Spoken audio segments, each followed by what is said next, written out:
Good afternoon, everyone. It is Tuesday, uh, the 19th, and I'm up in the grow room, and I just want to give you an update because uh, a lot of people have tried to grow onions from sets. And if you don't know what an onion set is, I'll show you here. It's actually a little tiny onion. Okay. And what they do is they get the onions to start growing and then they pull them. And they store them. So you've already got a good start on the onion.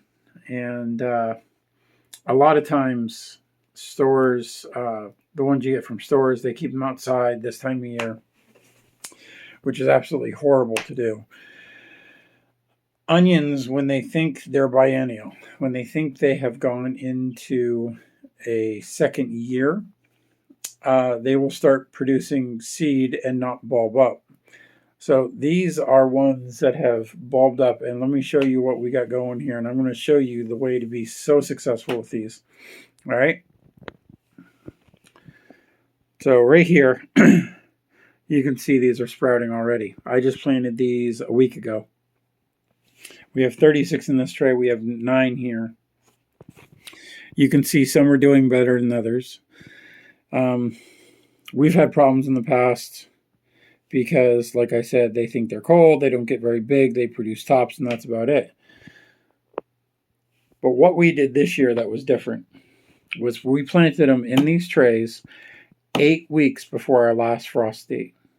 Okay, so these are going to stay in for 7 weeks, maybe 8, and then they're going to go outside and they're going to get hardened off. And when it gets closer to planting time, we'll talk about hardening off.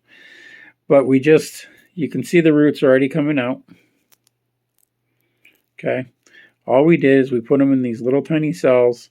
We want them to get good hardy roots. Pinch the soil around it just a little bit. Some of these will sprout, some won't. If you have any that are soft and squishy, I would say avoid them. But you can see that these are getting a really good start on them this year. Okay, those are bunching onions down there that we planted from seed. These are onions that we planted from seed, which I reseeded these trays.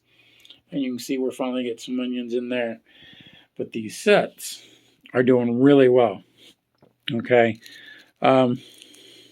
Some of them aren't producing roots. If that happens, there's a good chance you're just going to have to toss them. So using sets is kind of hit and miss. So right now, the way that you stop these from feeling that cold is once you have your absolute last frost, which for us is basically June 1st, that week you would put these out in the ground after that frost happens. And we're just going to pop out these cells. They're going to have good roots on them. You can see as I'm pulling this one, the soil is moving. So these ones are rooted really well. This one here is going to sprout. It's rooted really well. This one here is a little loose. I don't think we're going to get roots off of this one, but I'm going to at least try. We have roots here. So it's just start these inside instead of outside, and you'll get much better results. The shoots, as you can see, will poke through, and all these dry ones will break off. And then they'll just slide up off like this one did here. Just came right up and off. So this is a good way to start your onions from sets, to keep them from going into their cold cycle and producing seed. These are all red onions. We paid $10 for 60 of them. I actually only got 45. And we've already got 1, 2, 3, 4, 5, 6, 7, 9, about 15 that are starting to look like they're doing pretty good. So if you want to plant onions from sets, start them indoors. Like I said, our last frost was May 1st. I planted these around the 8th of April. I think we were exactly at the 8-week mark. So just a good little tip for you to get growing your onions from sets and get good results. So I thank you, and you have a good day.